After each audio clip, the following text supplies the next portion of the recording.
I'm Jeff Johnston. I am the host of the Living Undeterred live stream. Tonight, we have a lot to cover. We're going to navigate through mental health, depression, anxiety, suicidal ideation, alcoholism, addiction, opioid overdoses, you name it. Talk a lot about sports. One of my good friends is coming on that plays college basketball, and my son Ian did a lot with golf to help us deal with what happened to us. You know, it's said that we find our true passion in life when it gets personal. And on October 4th, 2016, this got very personal for me. We lost our oldest son, Seth, at the age of 23 to a heroin overdose on that day. And from that moment, not initially, it took me some time, about a year, I went straight downhill. But after some time of feeling sorry for myself, I decided to become a better man and not a bitter man. And with that, I've kind of been propelled into this realm of learning and understanding and meeting some absolutely heroic people. I formed a nonprofit called the Choices Network. I wrote a book called This One's For You. And I then started the Living Undeterred project. And with the project, I do a blog and a podcast each week. So the 4 guests you're going to see tonight have all been guests on the Living Undeterred podcast. So if we want to make a change, and that's the goal tonight, in 2 hours, we're not going to solve the world's problems, but we do want to make a dent. If we're going to make a change, we're going to have to communicate. We need to talk about these things. And you guys out there can help a ton tonight, probably more than the 4 of us can tonight. And that's by sharing, by posting, by liking, by commenting, and doing what you can to get this word out. We are in a society of a lot of people in a lot of pain. And with that, I want to bring in our first 2 guests. The way I've broken up tonight is I'm going to have the first hour, 2 guests, and then the second hour, 2 guests. And the first 2 guests tonight on the Living Undeterred live stream is Steve Grant and Daniel Allison. They happen to both live in South Carolina. So we had them go first tonight because they're an hour behind us. And it's way past Daniel Allison's bedtime. Absolutely. So, not Daniel's. And I know getting going. I know Steve got early tea times tomorrow, so he needs to get up in the morning and get out of here. But hey, I want to thank you guys first of all. I'm very fortunate to have met both of you. I met both of you about the same time. I met Steve when I was writing my book because Steve has a book as well, and I wanted him to talk about that tonight. And I met Daniel because I think Steve was a guest on Daniel's podcast, The Average Dude. So that's how social media brought us 3 together. So with that, why don't you guys introduce yourselves for a couple minutes, and then I got a kind of a softball question to throw out there for you, and then we'll just start talking and see where it goes. Yeah, you go first. Age before beauty. Yeah. So my name's Daniel Allison. I call myself the Average Dude, and that's because I'm an average dude. And so I work for Waldrop Mechanical. I also am the chapter coordinator for the Industrial Network Group. So I like connecting with people, meeting people. That's the way that Steve and I met. We've had breakfast several times together here in South Carolina. And hey, glad to be on the show. Nice to have you. I'm Steve Grant. I unfortunately lost 2 sons to accidental drug overdoses. One in 2005 and 2010. And after the second drug overdose, I started a foundation called Chris and Kelly's Hope, and have made it my plight in life to help those who struggle with addiction and substance abuse, and actually also mental health. And one day, I guess it was a Saturday, I had this long letter on an email from a guy named Jeff Johnston, who read my book twice, and I was so impressed. And we have a lot of similarities, both personally and professionally, that were kind of amazing. And we've become friends, and I'm just honored to be here tonight. Well, I appreciate it. And I will say, when I first started contemplating writing a book, Steve, I ran across your name in the Wall Street Journal. And, you know, I see people quite a bit that have lost a child to overdose or alcohol or any death. But someone losing 2 of their only 2 sons 5 years apart, I put the paper down. I said, I got to talk to this guy. I have to meet this guy. I don't know what I'm going to say, but there are heroes you meet in your life, Steve. And I will honestly tell you, to me, you are a hero, and what you've done to honor your two boys. I can't, I don't know if I'll ever be able to honor Seth the way you've honored Chris and Kelly. You've raised over $1 million, Steve. And if you don't mind, why don't you talk a little bit about your foundation? And I don't have to ask you what drives you. I know what drives you, but this all happened to you 20 years ago before the opioid epidemic was even a household term. How'd you handle it back then? Yeah, I whenever I speak and things are, fortunately, we're dealing with the COVID and people are getting vaccinated, and hope we're going to again get back to some of these issues that were going on. There were a public problem, teenage suicide, addiction, overdoses, those kind of things, mental health issues. When my first son died in 2005. I didn't know anybody else who had lost a son or daughter to a drug overdose. So it was very new to me. And then when my second son died in 2010, the only one I really knew was I suspected another one one of my son's other friends might have died of a drug overdose, but it wasn't confirmed. But the only one I really knew was my other son. So it was, I always tell people when I speak my boys were ahead of their time. And yes, it was difficult. I have a lot of faith, and I think things happen for reasons, and the Lord has a plan. And I was put in this position because I think truly that if you were to ask my children, is what my dad's doing today on earth, trying to help everybody with this issue, some that surprise you, and they would probably say no. It doesn't surprise me at all. Right. Right. And so that's where I go with this. I do it very part time, and Kristen Kelly's Hope. We've raised just south of $1 million, and on a very part time basis. And I think today I have $4,300 in my checking account. I sent Jeff just a donation to his network for a tea sponsor. So I'm down to $300. So I'm just kidding. And but there's always a need, and there's always someone that needs help, and hopefully we're there to do that. And it's very, very rewarding to be able to help somebody. We help a lot of individuals. We help a lot of groups that obviously are passionate about this cause. We also help a lot of groups like Boy Scouts and Girl Scouts and Junior Achievement and the First Tee, places like that have programs from 3:30 to 6:30 when your kids get in a lot of trouble while their parents are at work. Right. And so we help those kind of groups too.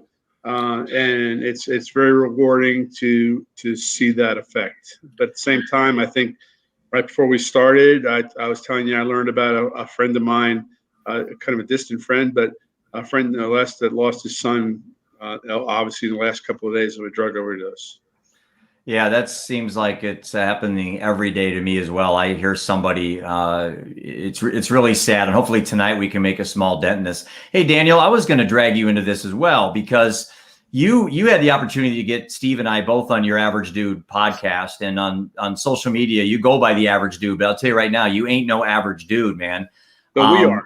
Yeah, we're average. You're a rock star. Average. No, listen, Dan, you are. Let's don't start that argument. The stuff you post is so positive, and it's like, to me, it's like a daily affirmation. It's like I get on LinkedIn, I get my coffee, I do my meditation, and boom, there's the Average Dude with this 2-minute little tutorial on life. And you do a super job, man. And I think I was immediately attracted to your positive thinking, and then you and I have talked off camera, as they say, till late at night. I've talked for hours with you, and we've divulged very deep personal things. You've been through a lot, dude. And I think what you're doing is awesome. Do you mind sharing some of your motivations that got you where you are? Yeah. So that's, well, I see a question there from Mike Pearson that I don't know if you saw that or not, but I think it's a great question. You said in the beginning, well, there it is. Yeah. What, better over bitter. And I got to a point in my life where I had a similar decision. I didn't face the same. A lot of mine was self-imposed. You guys have faced situations that were tough, and you had to make a decision which path to take. But I also came to that proverbial, fork in the road and had to make a decision. How do I want to live the rest of my life? I can be bitter over some of the decisions I've made and some of the positions that I've put myself into, or I can try to live my life as positively from this point forward. I often say it's like if you're playing a chess match and you take your hand off the piece, there's nothing you can do. You can't reset the board. And so you have to play the way that the pieces are from this point forward and play your best match. So the whole average dude and the things that I do on LinkedIn, it's honestly self-improvement or self-development or positivity, whatever we want to call this, whatever that is, life. That's what I do for a living. I say Waldrop Heating and Air and some of these networking groups and things like that, but it is a daily thing for me. It's so that I can deal with my own psychology and play the best match of chess that I can from where the pieces are right now. And Steve, I guess that question was directed to you, but Daniel, that's a great answer, and I very much appreciate you taking the lead on that. So, Steve, what made you become better as opposed to bitter? I don't think I was ever bitter. Actually, it's unusual, and this topic, this question comes up a lot in different ways. But I never was bitter, and I think it was because I did everything I could to help my sons. And obviously at the end of the day, it wasn't enough, but it was all I knew, and it was all I had, and it was more than I had actually. I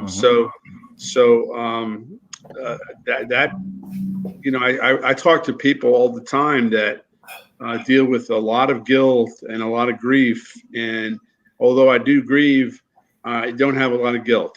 I might do things differently today than I would have done 10, 15 years ago, knowing what I know. But I feel very comfortable in my effort. So I was never bitter. I was never bitter. I see their friends advancing today. They're marrying. They're having kids. They're moving up in the world, and I'm just elated for them. And I know I could I could go the other way and say, wow, that could be my son today, or that could be, I could have grandchildren like their parents are having. And I've never once ever thought that way. And Steve, I think I learned that from you when I talked to you when I was starting to write the book. And I asked you, I said, do you have any regrets? Would you do anything differently? And you answered it fairly quickly, and it was pretty clear. I did what I could. I mean, there isn't much more I could have done. And people ask me about Seth all the time. What could you have done differently? I don't know what we could have done. I did everything. I used every tool in my arsenal I had possible. And at the end of the day, it came down to choices. And that was the bottom line. And I know, Daniel, you and I have talked a lot about this because you and I are kind of we're into the Stoic philosophy. You and I do a lot of Stoicism, they call it. And They talk a lot about choices. And, what Steve and I, we've talked about choices. It meant so much to me. I named my nonprofit the Choices Network, because I think that's what it comes down to is choices. So, Daniel, when you look at decision-making processes going, especially for adolescents, how do you think we can get kids to learn to make better choices? And Steve, obviously you can jump in as well. Oof. I think that it's the same way that we do it as adults. I've been impressed with, is it Mark Metry is his name on LinkedIn, but he's in his 20s and had a podcast, been successful doing that. And I think that it's, through doing things like journaling and, mindfulness, meditation, and all of these same things. And that can be looked at as, hey, who wants to say that as a 20-year-old, cool kid, right? College kid. But ultimately, man, if you can find life satisfaction in that and see the truth of that kind of lifestyle and how that's going to lead to your happiest life and best life, well, then you're going to be also way ahead of the game. I mean, if you avoid some of these pitfalls like addiction, some of these powerful addictions that are out there, it's really hard to not do well from a financial standpoint. I mean, so you're going to really have a successful life just by avoiding those pitfalls. And I think maybe that's what I don't know if there is an answer ultimately for that. Hey, Steve, I think you were the first one to tell me the age of first use is 14 in the United States. I saw a statistic, and maybe you can help validate this. And I don't know off the top of my head. I'm going to probably have to make up a number here, but it was something like an 80% probability if you got through the age of 18 without being addicted, that you weren't going to have substance abuse problems the rest of your life. So it seems to me the sweet spot for our kids today is anywhere from 10 to 16 to 17. That's the sweet spot. Would you agree with that? Yeah, I have 4 young men, just coincidentally, that happen to be at a place called Beach House Recovery in Sunset Beach, North Carolina. It's a nonprofit rehab facility, and it's we scholarship the first 30 days there. And I have a young man from Altoona, Pennsylvania, two from Greenville, South Carolina, I think one from Greensboro, North Carolina, and all 4 of them started drinking or using drugs at 14, and they're in their mid to late 20s, all 4 of them, and this is something that they've lived on the periphery with all their life since they've been 14 or 15 years old, and they're still struggling with it. And age of first use is a huge indicator of lifelong struggle with it, and it's very difficult. My first son, Christopher, was started 13 or 14 years old, and I really to this, even today, as optimistic as I am, and 5 rehabs and boarding schools and a lot of different things in trying, nothing worked. And I truly am convinced that I was prepared for his death. I really was prepared for that to happen, because I truly didn't think, unless there was an epiphany, that he was going to change.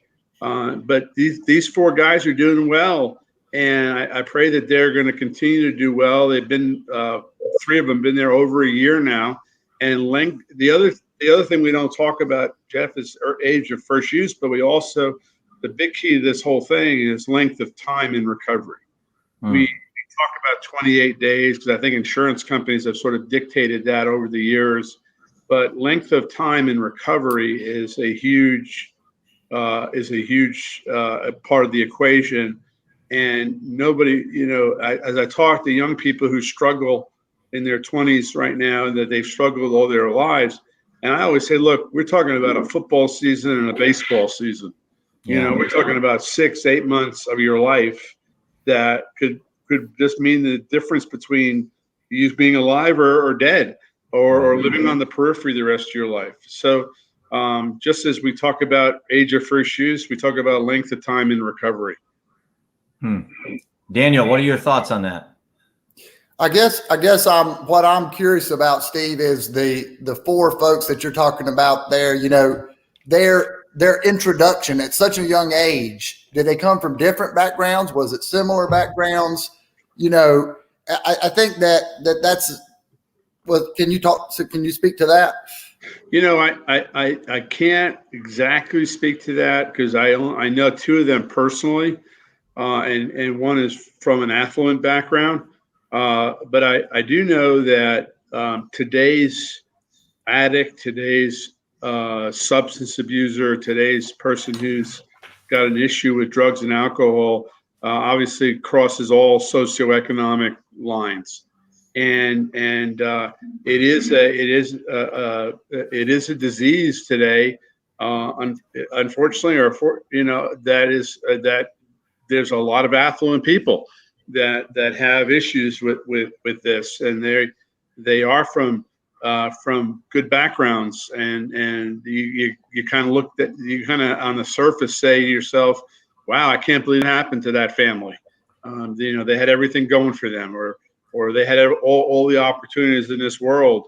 And I know people said that about me, about my family, and I would say it about other people's families. But I also know that it really doesn't matter. It really doesn't matter if the wrong drug gets in the right person, then there's going to be a problem.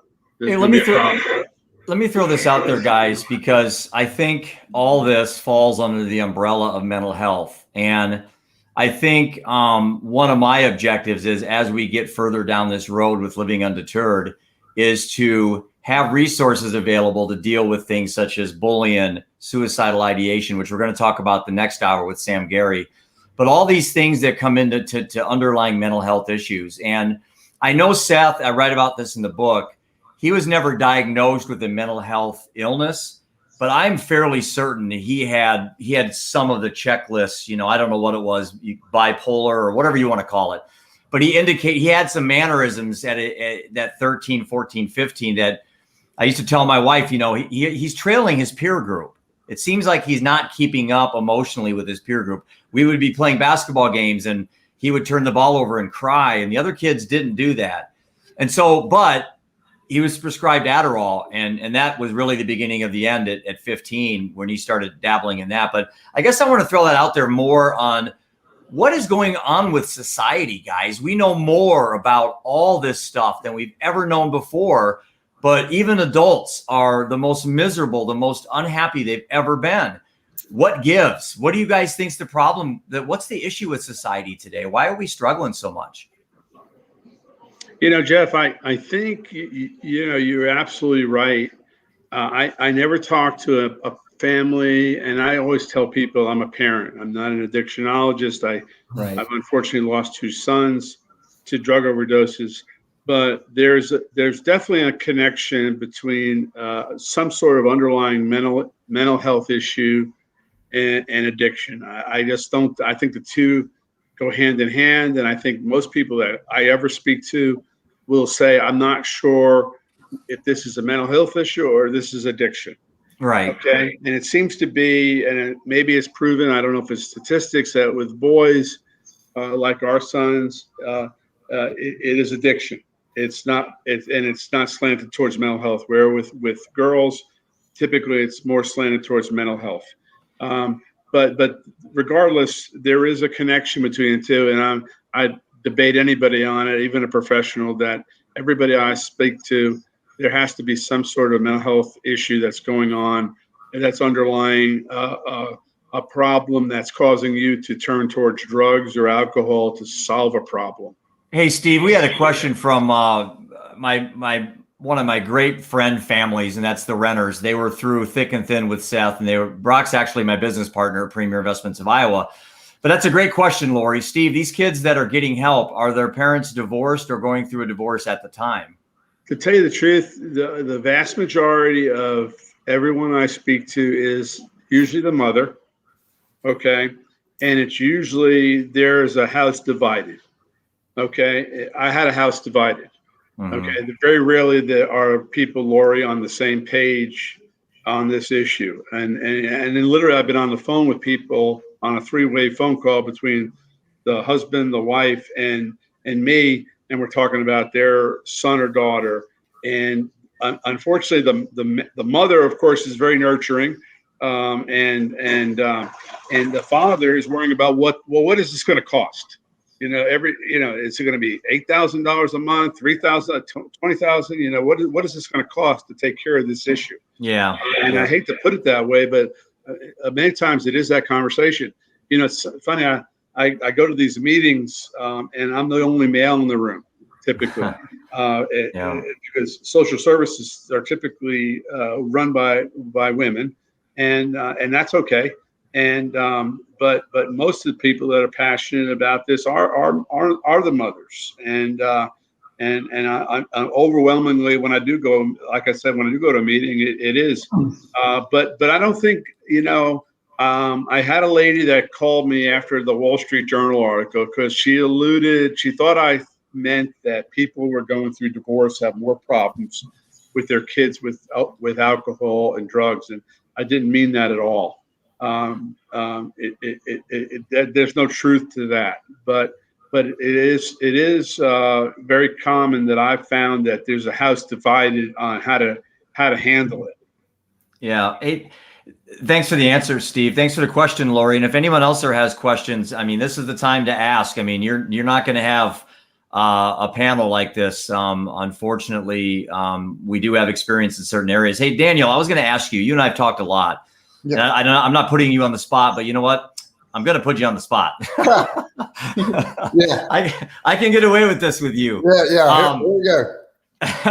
But you and I have talked a lot about, and you've divulged some things in your past. And did you grow up in a family that you were sheltered from these things, or did you have things in your family that you wanted to rebel against? Or I guess your experiences or experimentation in certain things, you don't have to be specific, but where did that come from? Curiosity, or were you running from something?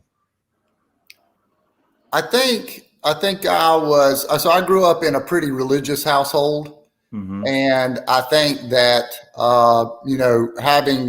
having that kind of upbringing and always wanting to fit in, made me always feel like an outsider, made me always feel like I needed to feel more like the group. And so, I can remember the first time that I had a beer, man, I felt so comfortable, so at ease, so like everybody else at the table. And of course I was very young and was actually I just remember that feeling. And I love that feeling of feeling like I was one of the guys, you might say. And then, that's where it kind of started for me, is just kind of this kind of social anxiety of not feeling like I fit in, and then having this ability to fit in. That's what attracted me to that type of feeling. Yeah. So, yeah. So when I know I stopped drinking alcohol on December 24th, 2017. I had a pretty good reason, a number of reasons to quit. And as it turned out, it was one of the easiest things I've ever done in my life. And I was an alcoholic all the way up to the moment I stopped drinking. I've been probably drinking since 5th grade. And that's not a joke. I mean, we drank all the way through high school and college. And I was fortunately never did drugs.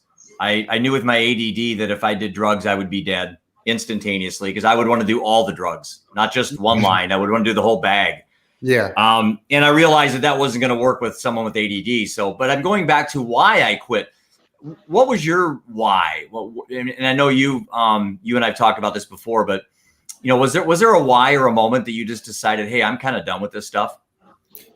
There was, I guess everybody's story is a little different, and what works for people is different. And so I would never want to say this is the way that it works for everyone, or this is what I would recommend, or anything like that. But for me, it was more about being empowered than it was at being at the mercy of an addiction. In other words, I wanted to say, hey, at the end of the day, it is my choice to escape or to deal with the realities of life. And I actually just made the decision myself that I had somebody talk to me and say the right things at the right time, and I felt empowered to say I do have a choice, and that's what worked for me. That being said, I wouldn't want to say that would be for everyone, and my path is a little different than some others. And Steve, you said to me many times that there's no template for this stuff. You just make up stuff as you go, but you got to find what works for you. When you talk to adolescents and kids, what do you find are successful strategies that they can use to, let's say they've already started, to get them to stop? I'm not sure I really know about that, as much as I encourage parents to continue to communicate with their kids. So it always became fascinating to me, and I realized in hindsight when Christopher would say, "Dad, have you ever tried bourbon?" And I'd say, "Yeah, I've drank bourbon." And that was 14, 15 years old. And it all of a sudden dawned on me, the reason he was asking me that if I tried bourbon or I tried scotch or I tried this and that is because he just tried it. Yeah. You know? And it never really dawned on me that was why he was asking the question. And I think that kids in general, one, they want to be loved and they want to be told that they're loved and understood that they're loved. And I think that they want discipline and they yearn discipline actually. And I think that I always tell parents at the end of the day that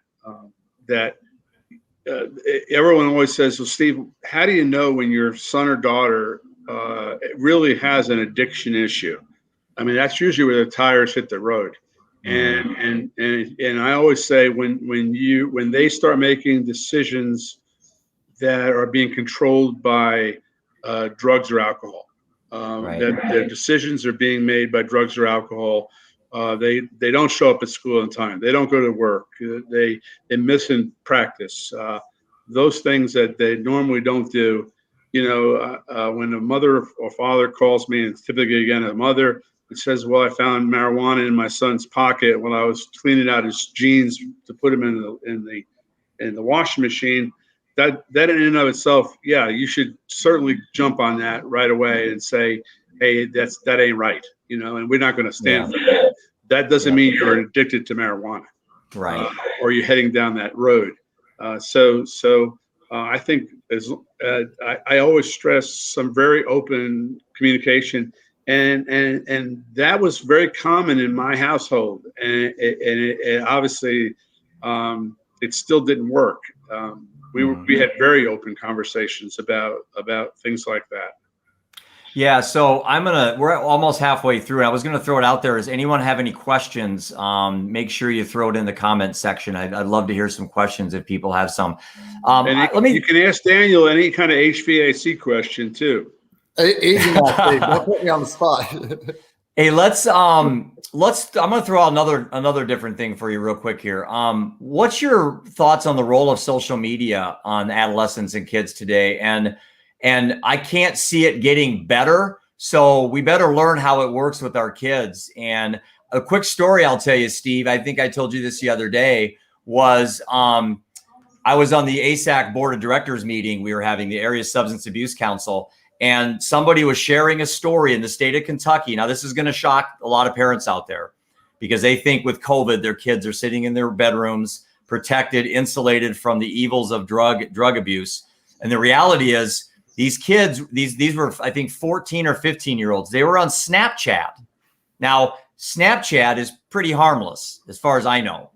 It's not that bad a social media platform. These kids were tricked by drug dealers to join certain rooms, and they were ordering Xanax and having it delivered to a friend's house where their parents weren't there. So mom and dad did not know the kids were on their computer. And the Xanax had fentanyl in it, Steve, and 4 kids died in one community. I think they were 14 or 15 from Xanax laced with fentanyl when their parents thought the kids were at home safe and they were on social media. So I'll throw that out there. What's your guys' thoughts on that? And what do we do as parents? How do we allow kids to be on social media? And then what do we do to help them make better choices? You know, I know Daniel has young children, or at least adolescent children, and I'm curious to hear how he approaches that. My children were the internet was sort of a little bit ahead of their time, but they were on the edge of that. You know, there's a chapter in my book about the shock I had when I found out my son was ordering urine off the internet. Yeah, I remember you telling me that. In preparation for the future drug screen that his friends said your dad's going to eventually do on you, so you better have some fake urine up in your bedroom. And you talk about the shock of learning that my son bought urine on the internet. And I'm talking this is 2000. This is 2003, probably 2002. That he did that. So. I don't know, Danny. You tell me how you handle your kids with the with the internet. I'm going to put you on the spot here with It's that. an easy question, average dude. Yeah, this is that softball you're talking about, right? Yeah, thanks so Jeff? much. Yeah. You know, my strategy, whether it works or doesn't, we'll find out. But my son lives with me. He's 15 years old, and it's to be extremely honest and transparent in my own life. Things that I'm struggling with. I don't try to be an adult with him. I try to be myself with him, and I try to communicate with him and make it easy for him to communicate with me. And you know, and then use my own kind of intuition and my own experience to keep my ear to the ground and to look for signs and not let him fool himself and not let him fool me at the same time, right? So, and do the best that I can with that. You know, I was thinking as you guys were talking, I love watching animal shows, documentaries and things like this about animals, and I just think we can learn a lot from them. But on the History Channel, there was the story of us, the story of humans, and the first episode. You know, the story of us it was all about survival, and now survival it's about being extraordinary and not surviving, right? And so there's this extra level of consternation that's on all of us to live up to this. You know, it's not about survival, it's about something else, and it's this pressure to live up to that kind of label and these words that have no real power. That's really the reason I think I call myself the average dude. Is it doesn't matter if I call myself the average dude or if I call myself this or that. At the end of the day, what are you going to do on a daily basis to improve your life or to move the ball forward? And we get caught up in these labels. And then social media, to your point, where this came from, is there's a lot of pressure to become these definitions that social media seems to create, these ideals of what a successful life is. And that, of course, in my mind, you know, once life becomes this difficult, they turn to something else. And then once you turn to that and the pain of life is greater than the pain that's caused from whatever this addiction is, then that's the losing formula. And we just keep, it's like it's on a loop at that point.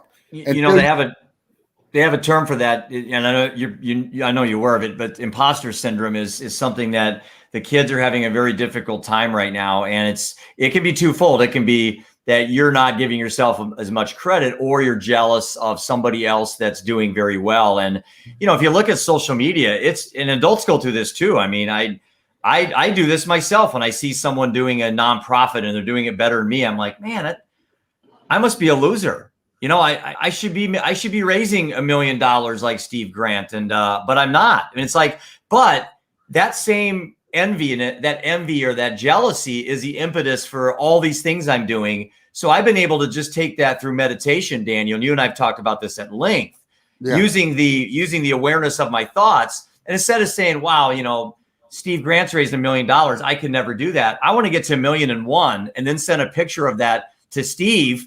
And then Steve's, but by then he'll be at 2 million, so I'll never catch him. But it won't be. I'm gonna hand Chris and Kelly's hope off to you one day here very soon. I got it, brother. I got it. I'll take it and run. Getting ready. My wife's in the background. She's raising her hands up. Hooray! You know I do that for you, brother. There's a balancing act to the social media thing, and you know, you want to. I think how your children learn is they touch the flame on the stove and they find out it's hot, and you put your toe in the water a little bit, and you know, you hope you survive, or you take the other approach, which I think is probably inaccurate, where you just you shut it all down, you know, and you almost create curiosity by shutting down this for your kids entirely. And so it's a balancing act. And to tell you the truth, I love my children, but I don't envy parents that are in this world today that are challenged by social media and what's out there, because it's very dangerous. It's very dangerous. Today there was an article in the Greenville News, our local paper, our local news, that says every drug out there is laced with something, and the kids got to be careful about it, you know. And it was one of their little pieces on addiction, but you were just talking about the four kids, and a drug being laced with fentanyl, and that's just a tragedy that there are people out there that are doing that fully knowing that someone's going to die because of their actions. And I get that too. There was a part of me that really wanted to go after the drug dealer, after Seth died, and like go after the heroin industry. And I said, you know what? It's like the war on drugs. I mean, I'm one person. The war on drugs has failed. How in the hell am I going to make a dent? But I can talk to the kids. Yeah. I'm not going to probably help that 35-year-old alcoholic that's fallen off the wagon 7 times. I'm not sure that's Jeff Johnston's calling, but I think I can get to the kid before it's a habit, get to the 7th, the 8th, the 9th grader, and get to them so I don't have to put him in rehab. We can do it, pre-habituation, before it becomes a habit. That I think is where my sweet spot in my life is, where I want to kind of gravitate to and spend my time not chasing the heroin dealer or chasing the alcoholic mom or dad, but I want to spend my time with the kids, because like I told Ian, and you guys know this about his bunker story in my book, Ian's a college golfer. And when he was a kid, he was struggling with sand traps. And I'm sure tomorrow, Steve, you're going to be in a couple sand traps. So here's my advice I'll give you. No, it's going to be captain's choice. If I'm in a sand trap, I'm going to kick my ball into the fairway. I don't blame you. My dad's 87, and he used to say, well, I paid $50. I can do whatever the hell I want on the golf course. Exactly right. But no, so going back to golf. So I asked Ian one time when he was 12, I said, Ian, what's the best way to become a sand trap player? And he's like, well, Dad, I'm going to trick you. You got to hit your 58-degree wedge. You got to hit an inch behind the ball. You got to swing as hard as you can. I said, no, Ian, the best way to be the greatest sand trap player is don't go in the sand trap in the first place. Yeah. And we took that story, and Ian was interviewed by a TV station down in St. Louis the weekend that he won his AJGA tournament. And they asked him, what advice would you give kids? And I lost it because I didn't tell Ian to say this. He goes, the best way to quit drugs and alcohol is never to start. And I'm like, I did something right as a dad. I felt like I had a home run, but that idea is so true. I mean, you don't have to go to rehab if you develop habits before that you don't go down those roads. It's about choices. And I think as parents and as society, if we're going to save anybody, we got to start with the kids. Yeah. And I think those are the audiences that I struggle with the most. So I'm glad that, and I, if you can help one person that's in that audience, then you're doing a great service. Again, the problem is it's about peer pressure. It's about all those things that, today the old saying was you got to sink low to come back and get better. Yeah. And today low is not a very low spot anymore. It's a very dangerous spot. And that philosophy of sinking to the bottom, I'm not sure. I don't agree with it today, because you don't have to do very much to sink to the bottom. There are people that are trying a drug for the first time in their life, and they've never drank, they've never done anything, and they wake and their parents get a bad call that night, that their son or daughter's not coming home. Yeah, I mean, we're old enough to remember Len Bias, and that was such an anomaly. But now that's every day. There's a Len Bias all over the country. I mean, first time, recreational. They're not addicts at all. I mean, Seth was not a heroin addict. I mean, based on what they discovered on his arm, he'd been dabbling for a few days there So he was an addict, just not a heroin addict. And I'm not going to say that heroin should have labels on it, but I mean, if there was a way that he knew it was laced with fentanyl, I'm pretty certain he wouldn't have tried it. So that's a whole nother topic that we're not going to be able to solve tonight. But I think for me, getting kind of away from the addiction and all that, but it's the mental health with kids. It's like, why are our kids having so many problems? And COVID is definitely, I mean, the numbers are through the roof. I think Steve, you and I were talking the year over year alcohol sales, online alcohol sales from March to March were like 65% up.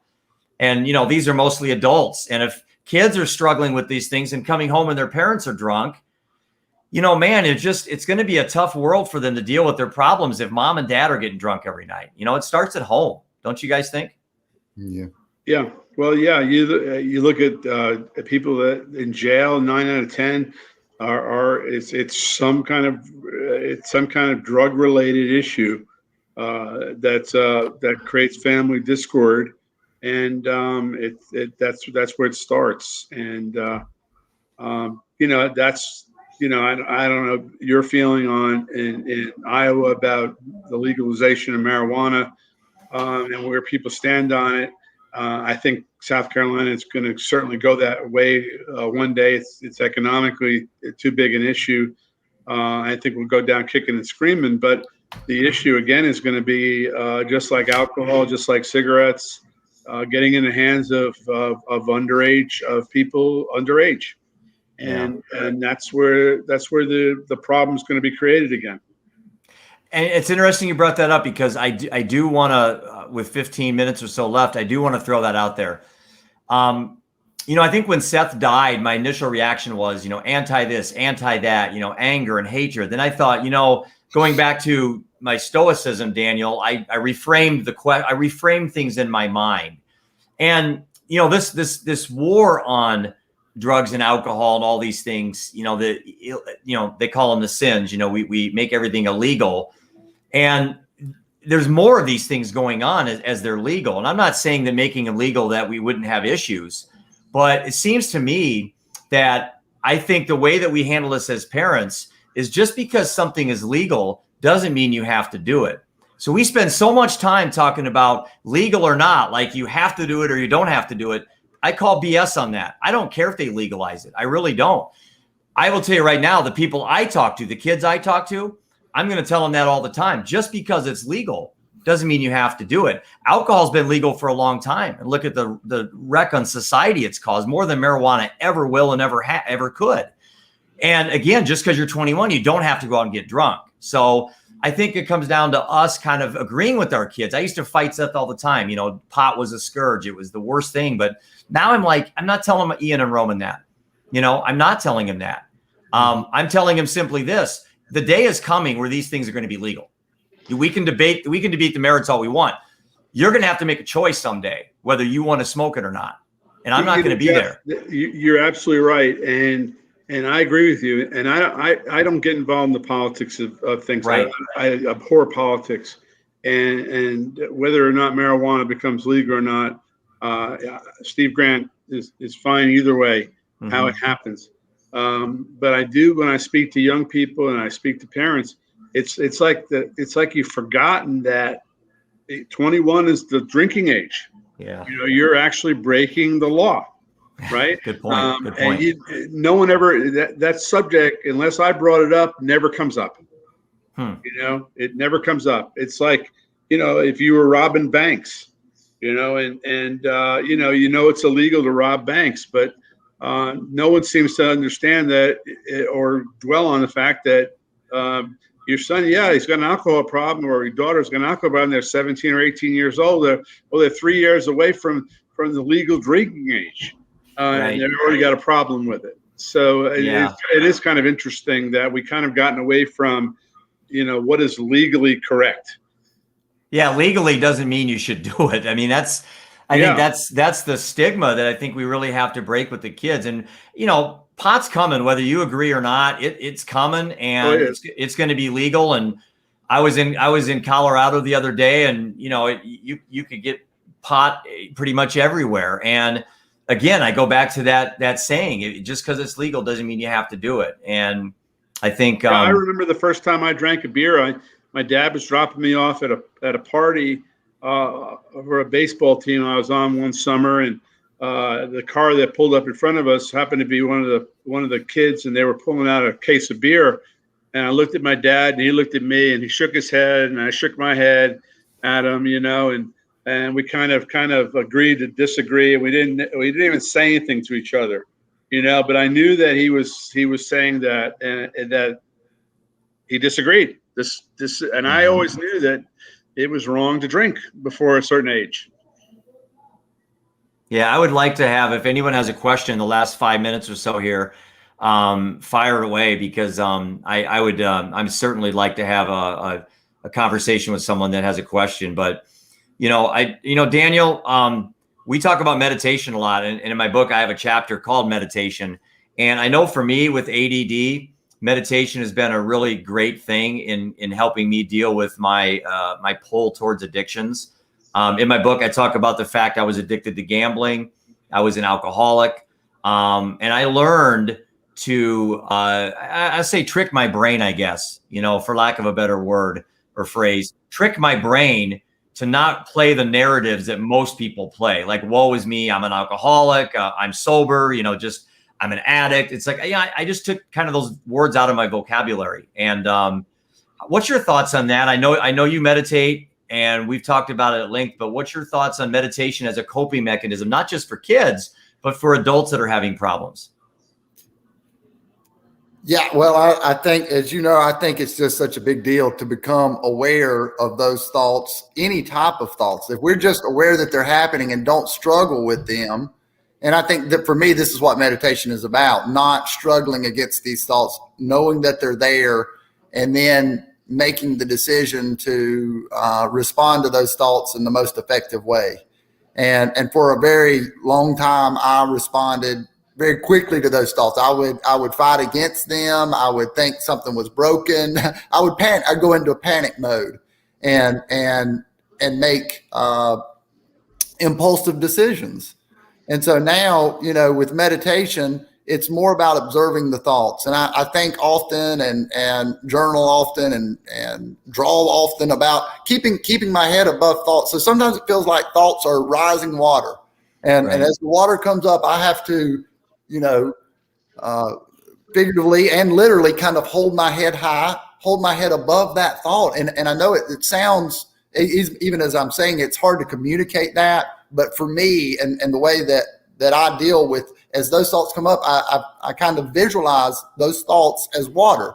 And you've got to keep your head above the water because it's just thoughts. And then eventually those waters will come down and you'll be able to stand normally. But knowing that they will recede and knowing that you're not going to drown, you just got to kind of keep your head up and they will go away.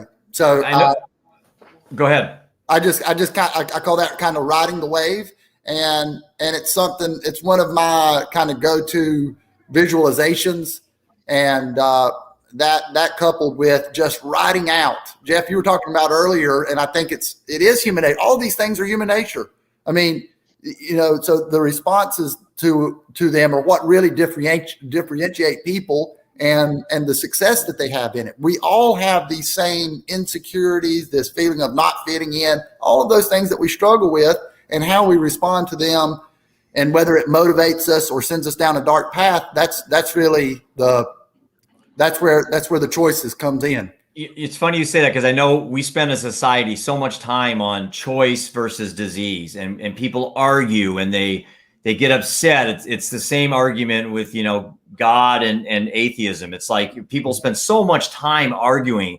And I simply ask people, if you individually are struggling with sobriety, struggling with drinking, struggling with whatever addiction you have, and you believe that it's a disease. Maybe it is a disease. Maybe you were born, your grandparents, your parents were alcoholics. I mean, you just, at midnight, you're going to be a werewolf. You don't have any choice. That's what's going to happen. And you're struggling. You keep falling off the wagon. All I ask is, why not you try a different approach? Why not trick your brain like I did and just tell yourself, this isn't a disease. I have a choice. And Daniel, you said the best thing I've ever heard. You said, you're on the couch, there's beer in the fridge. And an addict thinks, well, my one choice is not to have that drink. And you're like, no, there's 100 choices. You choose to stand up. You choose to walk to the fridge. You choose to open the door. You choose to pop the bottle. You choose to pour it in a glass. You choose to put it to your mouth. You choose one drink. You choose two drinks. You choose one beer. So it's not just disease and choice. It's a number of separate choices, but there's no question that a biological gene can activate the addiction. And I don't think I want to spend time arguing people with that. All I'm saying is that we could spend a lot of time validating your own belief. Maybe it is a disease. But if you're still having problems, you're going to have to find some other way to deal with this.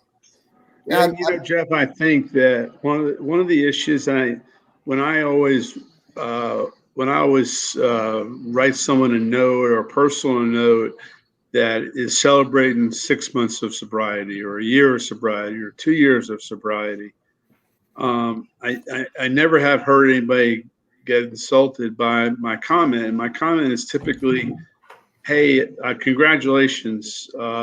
Every day is a battle.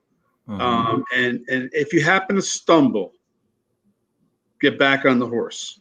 Yeah. There's a lot of people that actually stumble. Yeah. And they take it very, very hard that they stumbled. But, I think getting back on the horse is where it has to happen. And there's nothing wrong. I always tell parents when their darlings are at rehab for the first time, you have to plan for them stumbling. You have to plan for relapse. And all parents always go, "What are you talking about, Steve? Relapse?" I said, "Oh yeah, absolutely relapse. Most people don't become sober until they've gone through sobriety 6 or 7 times. Yeah. And you have, especially if you started at 14 years old, and you're an adult and you're still trying, you have to plan for relapse. And there's nothing wrong with having a relapse. But it's wrong if you can't. You have continuous. You got to get back on the horse and try again. Yeah, and the wrong approach, guys, is to beat yourself up. And let's say you have a streak of 2 years going, and somehow you have a weak moment and you have a drink. You know what? That's one of the reasons why I stopped keeping score, guys. Is I just didn't want to put that pressure on me. If I had a drink as an alcoholic, I wasn't gonna torture myself with that's just how I had to play the game. And I know that I drink the tendency is that we are taught to beat ourselves up over that.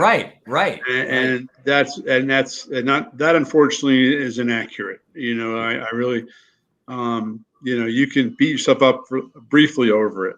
But I think that you've got to continue, and that's the only way you're ultimately going to succeed.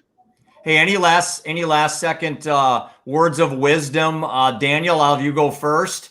What would you say for words of wisdom on the topic that we had tonight? Wow. Can you let Steve go first? I'm sure he's got more words of wisdom. I've never seen you a loss for words, Daniel. Steve, what's your thoughts? I'll go first. My first impression was Trevor Lawrence got picked number 1, which we know he was going to. That's what you're seeing Steve's eyes go up. Yeah, but Jeff Johnston is my number 1 pick.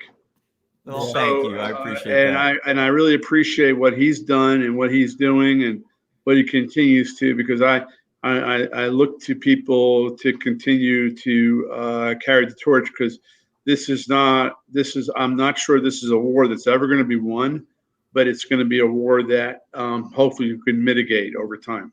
Well, you can rest assured, I got Chris and Kelly on one shoulder and Seth on the other. Well, I appreciate that. Daniel, what do you think? No, I thought this has been fun. This is my first time doing something like this, a live feed, and I thought you did a great job with it, Jeff, and I was happy to be a part of it and listen in and contribute where I could. So I appreciate. I'll take some credit, but Molly Nordlocken is behind the curtain. You guys both know I don't do anything without Molly around. So she's done it all. So I am so grateful to have her in my life. And Molly I don't write the book for me today. Sure. She's tired of hearing from me every day, Steve. Every day. Well, listen, thanks a lot, guys. I'm gonna have you guys jump off stage and get Kenny and Sam on here. But have a great night. And again, keep living undeterred, guys. I love you guys.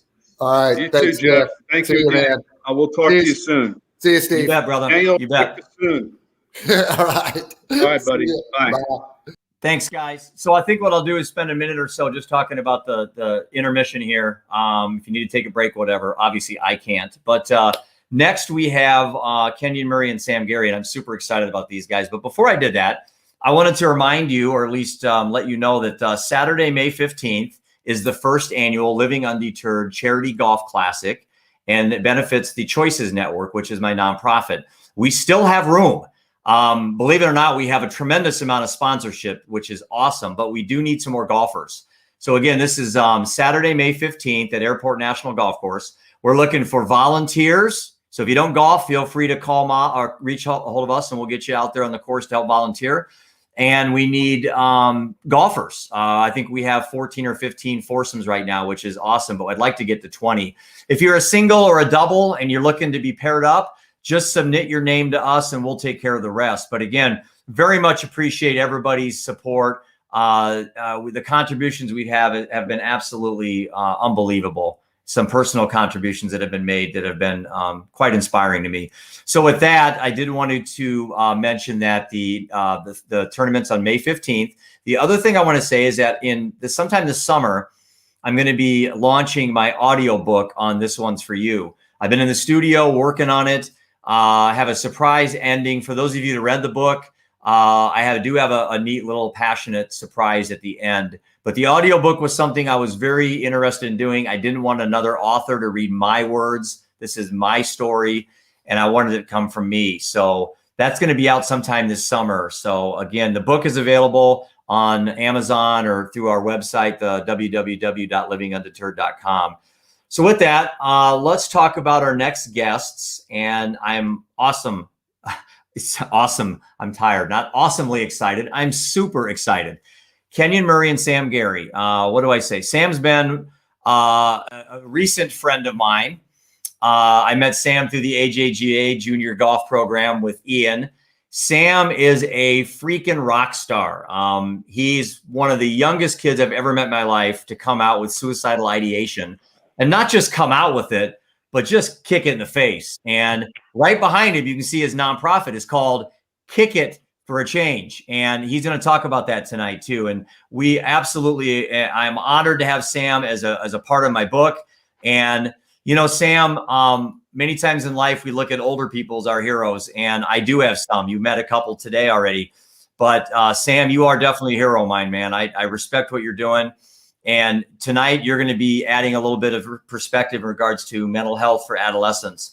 And then Kenyon, what do I say, man? You and I have been friends forever. My dad was the team doctor for the Iowa basketball team. I was right there when you were recruited. I was there when your best friend, Chris Street, died tragically in a car accident. And one of your sons, one of your twins is named after Chris. I'd like to have you talk about that day and kind of how that got you to do what you're doing. You're a civic person. You give back to the community. And you just happen to have some talented kids that are pretty good at sports. So we're going to talk about sports and how that can mirror life. And let's talk about issues that kids have. So with that, which one of you guys wants to go first? Let the young guy go. Oh, you're Sam. All right. So like Jeff mentioned, my name is Sam Gary. And Jeff, myself, and Ian met, like you mentioned, through the American Junior Golf Association, through Leadership Links a few years ago, when we were both announced as finalists for the Jerry Cole Sportsmanship Award, and was super happy to see that Ian was able to win that. Both of our stories, we really bonded through both of our stories. Mine being that I came out with my experiences with depression, anxiety, and suicidal ideation, and obviously the Johnson family with Seth.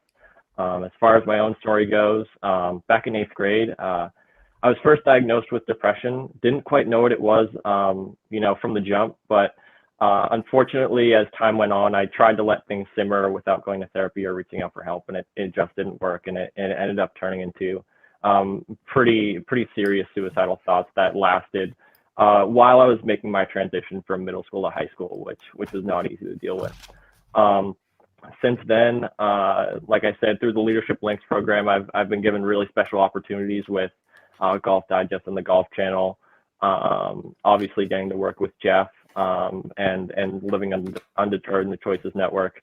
And I've also co-founded my own nonprofit with a buddy of mine from high school called Kick It, which is a charity kickball tournament turned nonprofit where we still hold the kickball tournament every year. We're actually we're actually dated to or set to hold it on June 26th this year. But we also started a scholarship supporting students at Woodward Memorial High School, which is where I went to high school, and also looking into legislative work in Massachusetts. So it's a ton of fun, but definitely a lot to take on as a 19-year-old in college. Man, I love you, bud. You're a rock star. I'm just so honored to have you as a friend. And thanks for being a role model to Ian too. Kenyon, where do I start with you, man? Oh man, yeah, no, we go way back. I think more than anything, we're family. Our boys have been best friends since they were 5 years old, and I think that's unique in itself. But for me, being on this journey with you, seeing what you've gone through and what you've had to deal with, for me to be able to help spread your word, and try and help the community through your organization. For me, it's something that obviously I could never say no to. And for me, I know I haven't dealt with something maybe as tragic. I did lose my best friend in college, but for me, it's just how can we help the next generation, whether it's dealing with addiction, mental health. There's a lot of things that I believe our kids have to deal with that we didn't. And so any way, shape, or form that I can help you spread this, help Sam in his cause, I'm down for. So I'm just happy to be here. Well, I'm happy you said that, Kenyon, because I think when I am so active in meeting people that have been through trauma or tragedy or what have you, that there's a tendency to think that one is like more tragic than the next, or somebody's issue is like there's a hierarchy of pain. That's not true. You look at Steve Grant. I mean, he lost two sons. Sam is considered, suicidal ideation. Those are all serious things. I will be honest with you. I very rarely have ever said this publicly, but when Seth died, I considered suicide as well, but not to the level that Sam did, where he literally had discussed planning it out. I didn't get that far, but to me, it wasn't planning it. I just wanted to end. I didn't want to deal with what I went through. I mean, you can't explain. And Kenyon, you were there when your best friend died in a car accident, and so here's three of us here. We've all had very tragic things happen, but none of these are better or worse than the other one. They're just part of our story.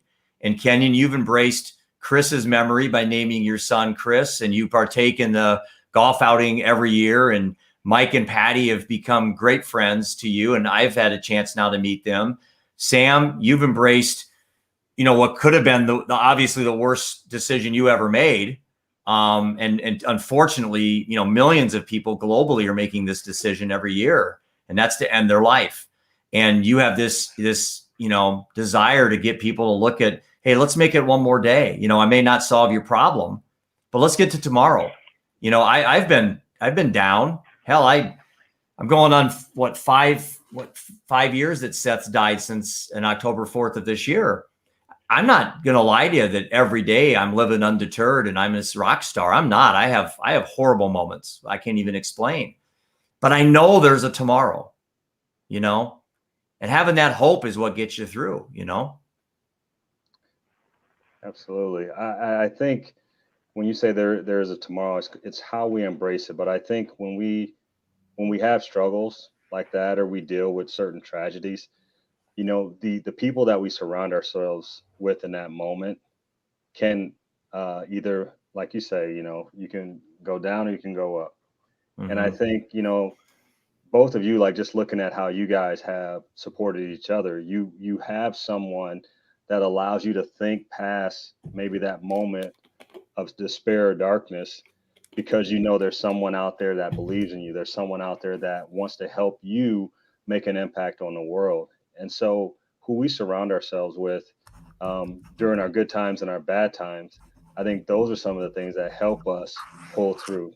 Those are the things that help us like, grab our bootstraps and get up and make it another day. Yeah, absolutely. And another thing that I really loved that you touched on, Jeff, was this notion of like comparing our experiences. In my opinion, comparing experiences, especially those maybe on the negative end of the spectrum, dealing with with trauma and such things. Comparison is one of the most unfair things we can do to ourselves. I know in my own experience, comparing my suicidal ideation or my psychological disorders with others has really beaten me down, and that itself has put me in some of the lowest situations I've ever been in my life. So I think it's really essential and important to recognize that everyone's feelings and emotions are valid, and everyone's experiences are valid. And especially it's important to recognize that during COVID times. For the school paper here at Bates College in Lewiston, Maine, just a couple days ago, I was interviewed and asked, what's dealing, or how is the mental health of seniors in comparison to first years like myself, with everything going on, and I said straight up, like, I won't compare them. I just think it's so horribly unfair to either group, because obviously seniors are losing out on things they're losing out on traditional graduations, commencements, that sort of thing, whereas the first years are struggling to socialize with this tremendous transition into their or in their lives. So I really love that you brought that up. I just want to let anyone know that's watching this, feel free to ask questions. I mean, this is not a lecture. I definitely want some interaction, some engagement here. I mean, if we're going to fix these issues, if we're going to make a dent, we need to communicate. So I know there's people listening that want to ask questions. This is the time. I mean, if you can sit back and listen to us talk, but I've already talked to these guys. I mean, I have a podcast with them each for an hour. So, but Sam, let me ask you something about imposter syndrome. That's such a big thing right now with social media with kids. I mean, you go to sports. I mean, Kenny, and I do this with Ian's golf. I sit there and I'll see a kid that went through the high school ranks that maybe wasn't as good as Ian, and now he's playing college somewhere and he's first team all conference. And I'm like, wow, why is Ian not doing that good? Instead of saying, I'm happy for that kid, I'm focusing on why isn't Ian doing that good? And I do that as a dad. And so, Sam, I think I'd throw that out to you, with social media. How do you talk to kids, to try not to get caught up in comparison and then having this imposter syndrome where they're just not good enough? Their friends are all better than them. Absolutely. Admittedly, it's far more complicated and challenging than I'd like to admit. I think in part because when you're talking to them about not comparing themselves to someone else, you kind of have to cater it to the individual, because for some people it'll be in sports, and that's a lot different than, say, someone who, like myself, who is kind of in like the activism or whatever you want to call it route, and comparing myself or someone comparing themselves to someone else kind of in that space, or say in school, something like that. They're all very different circumstances that need to be addressed differently. With that being said, I'm not perfect at any of them. I think the one that I've kind of been most accustomed to throughout my time especially in junior golf, has been through sport, especially on social media. I think probably the biggest piece of advice I could give, like I said, with sport is avoiding social media as much as possible. Obviously, that's much easier said than done, especially with young people. And I feel like, especially with this new wave of so many different organizations and groups, like, the AJGA has an incredible social media aura around them, whether it be Instagram or TikTok. And sometimes I think that's like a really, really bad thing. I don't know. Be wrong. It's phenomenal, but it's like, I'm kicking myself every time I see these results. It's like, oh, a kid shot 63 today. I'm like, oh my God, I can't. Like, I am not like that. So especially in my experience for sport, that kind of thing, I think when it comes to, like, say, for example, a thing like schooling, I think something needs to be addressed at more like the administrative level. Like, that comes a lot with school rankings, grades, that kind of stuff. So I think there's more that can be addressed there. But when it comes to stuff I'm very familiar with, just avoiding social media as much as possible, or being careful when you do decide to use it.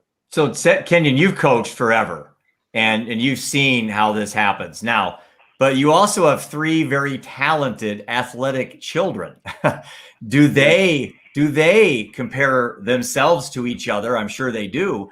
But as a dad and as a coach and as a past athlete, how do you navigate that with social media, like Sam said? I mean, as much great as it is to see how other people are doing, for the kid that's really struggling, that can be a bad thing. Yeah, absolutely. I was just thinking as Sam was talking, like I think comparison is just something that it's going to be regardless of what you look at. I was just thinking about today at work. We talk about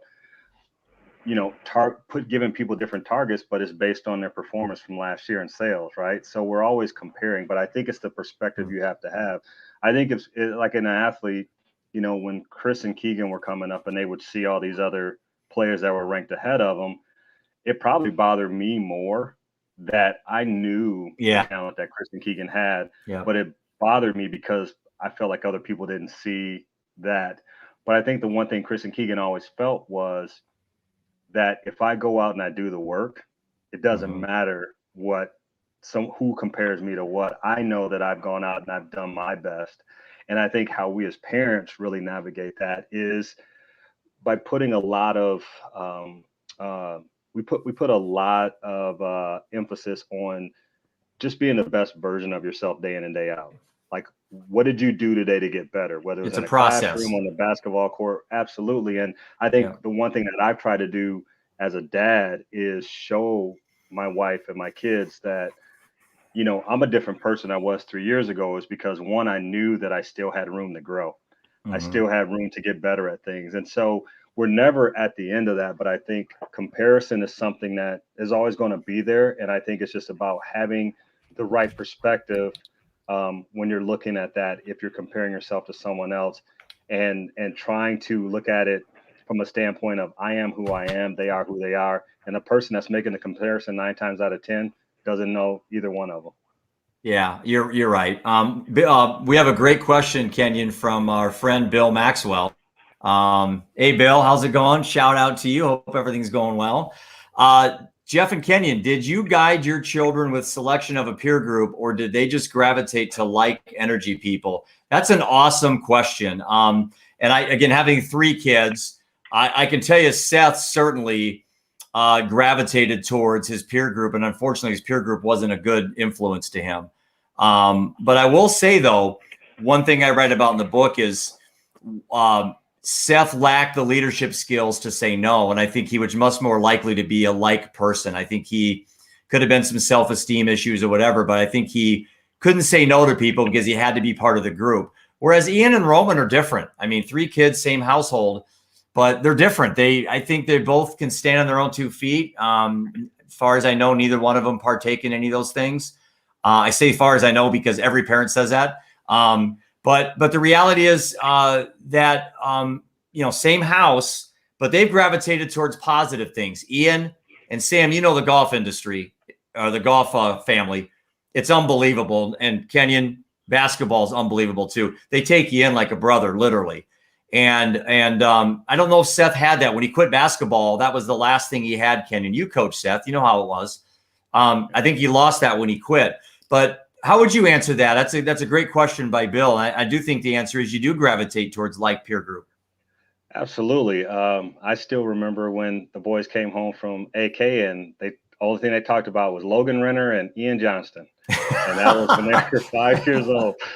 And but I think they're right. They have gravitated to like spirits. I think the best thing about just talking about those 4 boys, even though Chris and Keegan are at University of Iowa and Ian's at South Dakota, like when they get back together, it's like they're 5 years old again, right? Oh, it's awesome. They're true friends. And I think that's what we've really done here is try to, I think they see it in us, like as far as where Michelle and I, who we hang out with, those kind of things. It really is the people that you gravitate to, people that have like energy. You gravitate to the people that or you hope won't steer you wrong. And I think they've seen that in us. And I think, the credit goes to them too, for being able to make those decisions and navigate those things. And McKenna's the same way.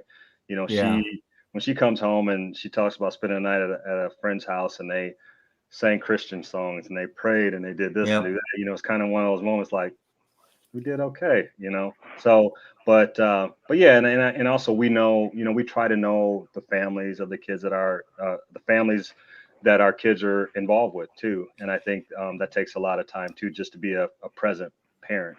We have two questions, and I'm actually going to take Brock's first, but David, I'm going to come back to yours. It's so sad when a college athlete has a bad game and then people go on social media and say negative things.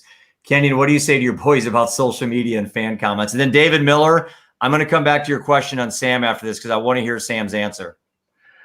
I am transparent as they come. I get on social media and I let people know how it is. Honestly, like Chris and Keegan are not social media people, but I think as a basketball coach first, a father second, I understand the game, and when things happen, I'm able to look at it from a perspective as a coach. So to answer Brock's questions, I get on and I'm real with people. Like Yeah. I don't like armchair coaches. If someone says something that they don't understand, I challenge them. Yeah, it doesn't matter what social media board I'm on, Twitter, HawkeyeReport.com, message boards.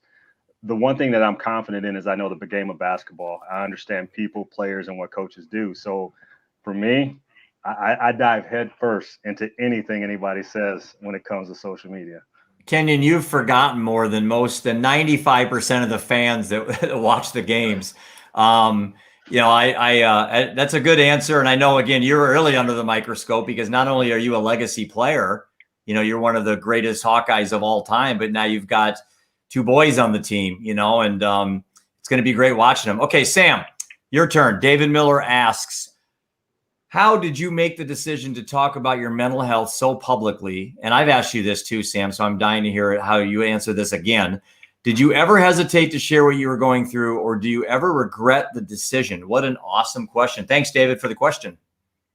Yeah, absolutely. So I feel like the decision to come out initially with the AJGA fundraiser, as I noted, I believe in our interview, took me about 6 months. From initially finding out about the opportunity to figuring out who I would want to support in the fundraiser. I ended up choosing the American Foundation for Suicide Prevention, and just, you know, really trying to internalize the situation and reflect and see if it was something I wanted to pursue. Obviously, after the 6 months, I decided to go through with it. But I'd be lying to you if I said I didn't have any regrets. And there was a lot of hesitation there, and there's still a lot of hesitation there. You know, I actually first announced the fundraiser right around, or 3 years ago, right around this time in April. Immediately after I post the first fundraiser, I think because of the overflow of support, it was really, really cool to be able to see that. And I didn't necessarily have any regrets because it wasn't something I was thinking of. But now as the years go by, you know, it's one of those things where, you know, sometimes I'll post something on social media where I'm arguably most active with my mental health stuff, or doing stuff with the nonprofit. You know, sometimes I look back on it and I really start to question myself. You know, you know, should I have done that?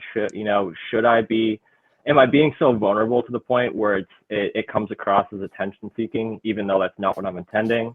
All of these different things, just introspection to a degree that I hope no one else has to go through. So look, you know, in the grand scheme of things, I don't regret it. I'm so incredibly happy that I reached out for support, and also I'm incredibly lucky that I have such a great support system. You know, both my parents, siblings, you know, anyone and everyone. So it's been a long journey. One, like I mentioned, with many smaller regrets, but in the end, I'm very glad I did it. Sam, let me tell you something. You know, the fact that you were able to do this at an age when most young men have other things on their minds, not Kenyon and I, obviously, but, you know, at 15, 16, 17, to have the ability to talk about this, you know, as an athlete being recruited, you're probably wondering, is a coach not going to want me now? I mean, I'm sure these things came out. I want to tell you, I want to read something from my book. And this is my book. This one's for you, An Inspirational Journey Through Addiction, Death, and Meaning. And that is a picture of Sam in my book. And that Sam, I don't know, it looks like a skinny young Sam there. So I don't know, but you must have been like in 9th grade or something. But I want to read something to people listening right now to get into the mind of an adolescent that, and Sam, I hope you're okay with this, but it's in my book, so you better have been okay with it. Absolutely, absolutely. But when you read this and you have a child, I want you to think about what's going on in their head. Because I'm sure the people in your life at this time, Sam, didn't know that you had these thoughts, or at least they didn't know the intensity of the thoughts. So sit back a minute. I'm going to read 2 paragraphs. And if this doesn't shake you as a parent, I don't know what will. In 8th grade, Sam said, I was on top of the world. He was excelling in school and enjoying his own golf journey. And he says to me, one morning I woke up and felt off, empty, not a sadness, but I didn't want to play golf anymore. As time went on, I lost my passion for everything, not just golf. And then in your blog, this is what really struck me. You write a blog called Out of the Dark. And this is amazing, Sam. I just have so much admiration for you, man. You wrote this on January 25th, 2020. So think about that. That's not that long ago. This is after you came out with all this stuff too, right? Mm-hmm. Something is wrong with me. I feel like I want to die again. And I don't know where or why it started. I think it has lasted for about a month now, but I am entirely unsure. I have lost motivation to do anything and everything. Should I kill myself? What do I have to live for? And that was on January 25th, 2020. And then this one right here was the one that stopped me in my tracks. 3 weeks ago, I almost killed myself. In days prior, I had thought about how I would have done it. Would I drink bleach that sits just feet away from my bedroom? Would I take the chef's knife in my kitchen and slit my throat? Or would I take the same belt I wear every day and hang myself, only for my parents to find my lifeless corpse in the closet? Man, I tell you, Sam, when they found Seth in the hotel room, his belt was sitting on the bed. And I write about that in my book. It was curled up in a tourniquet. And when you said that, man,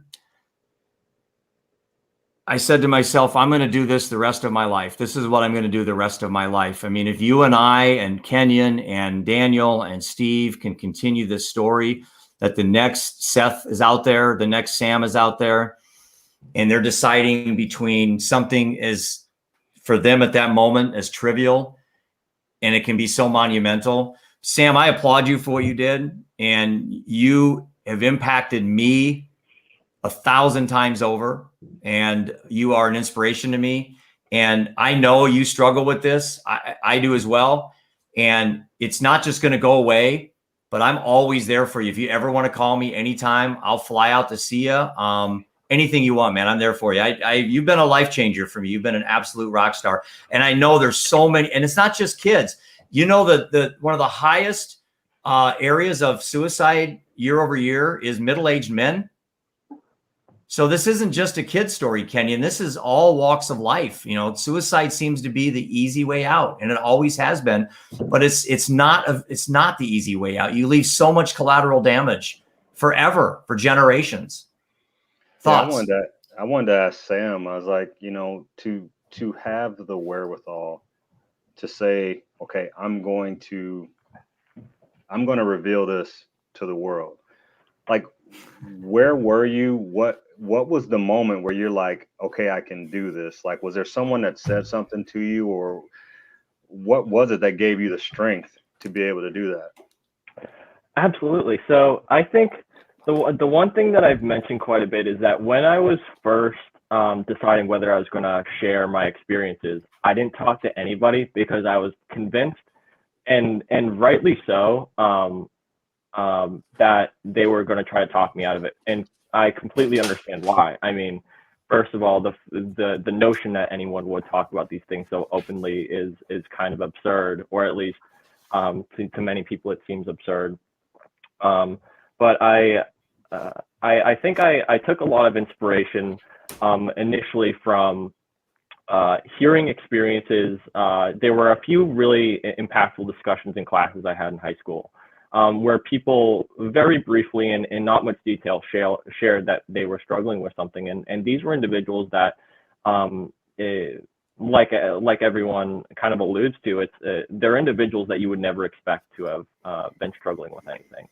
So that was the real inspiration for me. And admittedly, a year or 2 years after that, I wasn't necessarily feeling burnt out, but I think I just had so much going on at one time, trying to figure out college, high school, tournament golf, that kind of stuff, where I kind of fell out of it a bit. But then once my partner, my co-founder of Kick approached me again, Noah, we started talking, and also before that, that's when I started talking with Jeff. So this was later 2018, if I can remember correctly, when you guys were in, I believe, at PGA National for the and you and Ian were Championship. finalists. You and Ian were finalists for the National Jerry Cole Sportsmanship Award, which they pick one boy or girl. So now they've done a boy and a girl. But back when it was there, and you guys were finalists together, and that's where our stories kind of meshed. And Ian won it that year, Sam. But I tell you what, you guys all won it. I mean, they had to pick. I told Kevin Rinker the other day when he was a guest on my podcast, that had been the hardest decision. He said your guys' year was the hardest decision they've ever had. Really? Yeah. Yeah. I didn't know that. So as soon as I found out I was a finalist, there was this wave of curiosity to see what I may have been up against. And reading the stories, admittedly, I was very, very intimidated. I mean, I'm not one who I don't care about titles. I don't care about awards. The thought of being named a finalist for something like that, something prestigious as that, is enough to make me more than happy. It's an incredible honor. But seeing who some of the other finalists were, I was like, yeah, this is going to be tougher than I could have ever imagined. With that being said, though, it's the opportunity that the AJGA gives us is just so cool. Being able to support to support the causes that we're passionate about and share our own stories with these sorts of issues. I mean, I single-handedly attribute all of what I've done now to the AJGA Leadership Links program and Beth Doctor and their entire team there. So it's just been so cool, and I definitely wish I could have played a bit better in the AJGA event, but yeah, the opportunities that they give us are really special. Hey Sam, Noah threw in a quick question. Did you see it, Kenyon? Yeah, I was about to ask you. I love it. How do you answer that, Sam? What's it like having an extremely talented and handsome co-founder? I'm really fortunate to have such a great support system behind me. Noah's a great kid. He's the reason why we started Kick It. He came up with the idea, not me. So I'm kind of like the second-hand man here. But all right, tell us about Kick It. Tell us about Kick It. Yeah, so we started in early, we started like May, June 2019 is when we first had meetings about it, actually at our local library. We were talking about, all right, we want to have this intramural sports tournament. We decided we were going to have a kickball tournament through an Instagram poll, which is super informal and kind of lame, but that's how we figured it out. I think it was between kickball and dodgeball. So that's what we kind of came to. And we spent the next few months of planning for the event. We ended up having it in October of 2019, and it actually went way better than I think we could have ever expected. So just as a preface, at the time we were supporting the American Foundation for Suicide Prevention. So we weren't a nonprofit yet. None of the funds were going to us. It was sort of just like a funnel to the AFSP. So we had that event at Woburn Memorial High School in Woburn, Massachusetts, where I'm from. And then the plan was to obviously have another event in 2020, but that was stumped by COVID. The plan was to have the event on June 27th, I believe. And unfortunately, we got the news pretty early on in the pandemic that this just doesn't look like a possibility. And that's when we kind of went back to the drawing board and tried to figure out some other way we could contribute to the community, because we didn't want 2020 to be a washout year, especially considering all the turmoil that was going on and is still going on. People need the support with their mental health, and so that was when we decided to start a scholarship. 2 scholarships of $1,500 supporting 2 Awesome. students at our local high school, which right now we're actually we're in the midst of determining winners for that. So that's been super fun. In September, so I believe our official incorporation date, or our approval date, is September 16th of 2020 is when we officially became a nonprofit, Kick It for a Cause Incorporated, here in Massachusetts. And admittedly, we knew what we were getting into, but we didn't know what we were getting into. I mean, we're a bunch of 19, and we have an incredible support system. I mean, Noah's parents, my parents, siblings all around. I mean, without them, it wouldn't be possible, but it's definitely a lot of work, more work than, I wouldn't necessarily say that more work than we were expecting, but it's definitely a lot to juggle. With that being said, it's still so much fun, and I'm so excited for our event coming up this year, assuming things go well with COVID, but it's looking pretty good right now, especially here in Massachusetts. But yeah, I'm looking forward to seeing what we'll be able to do in the future with Kick It. Well, you bring up support. I mean, Kenyon's a founding board member of the Choices Network with me, along with Doug Wagner and Dan Walterman, and then Roman is our youth ambassador. And you're right. I mean, we couldn't do all this. My golf tournament coming up, Linda Elliff and Lori Renner and Molly. Well, Molly's involved in everything. I probably don't exist if it's not for Molly. I'm selling cars. I'm selling cars somewhere. I don't know what I'm doing, but no, you're right. We got to have support, and we can't do these things on our own. And Kenyon, you've been involved with the LBA. Why don't you talk a little bit about that locally here? Your foundation you came up with, and we went to an event this weekend. There was just kids everywhere. It was awesome event. Yeah, the LBA Foundation stands for Leaders, Believers, Achievers, and it really came out of giving kids an avenue after school to have something to do, something constructive. And basketball was the easiest thing because we had access to the gyms and that kind of thing. But it's grown from where we started in 2011. We had about 30 kids or so involved with it. Had some basketball teams, but it's grown to us servicing over 300 kids in the greater Cedar Rapids area. And we help with everything from sports to we've got a dance team. We do cooking classes. We've got a couple of kids that we've given scholarships to, that one's at Ohio State University and one's at the University of Iowa studying, I think they're pre-med. And so the LBA is really about giving kids opportunities in our community to experience things that maybe they have a passion about. Maybe they don't, but at least it's exposing them to other things that are out there. And I think, Al O'Bannon is the catalyst behind the LBA Foundation. He and I started together, but he's taken it and really run with it. But we've got a partnership with Cedar Rapids Community School District. We've got partnerships with Cedar Rapids Parks and Rec. We just got a grant from the Greater Cedar Rapids Foundation. So there's a lot of things that we're doing, but it wouldn't be so if it wasn't for the support.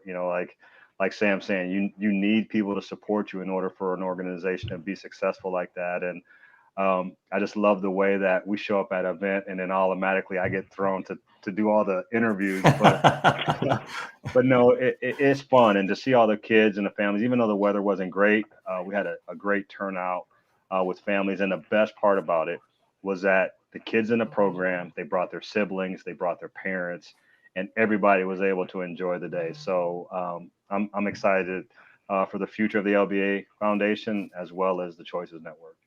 Yeah, and I'm excited for Kick It for a Cause too. So all three of them are awesome, man. Hey, Angela West has a question for us. Question, Sam, and all of you.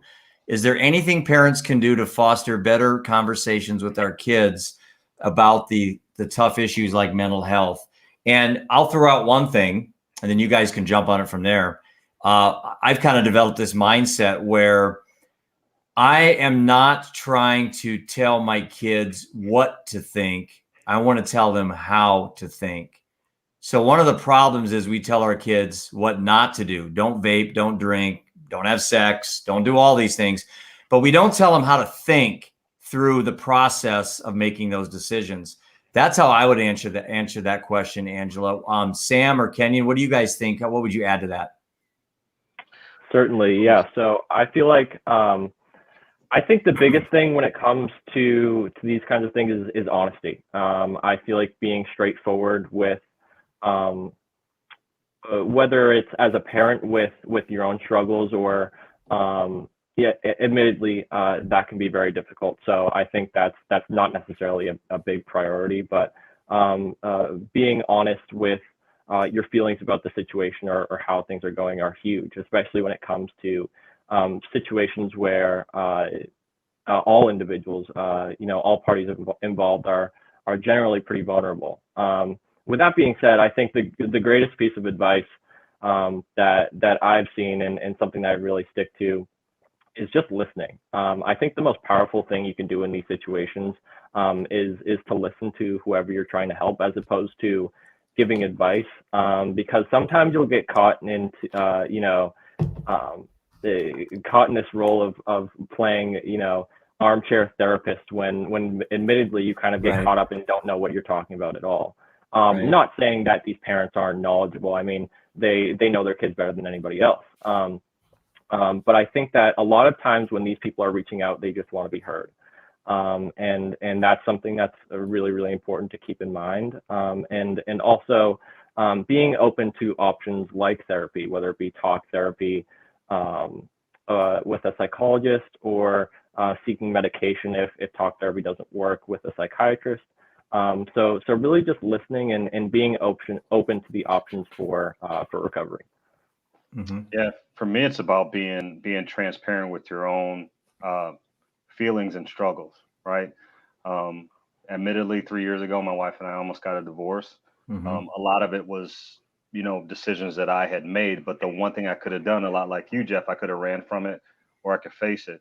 And I think what has allowed us to have open conversations with our kids was the fact that I was open with some of the bad choices I made with them and how it affected our marriage, and then also how that affected the way I parented.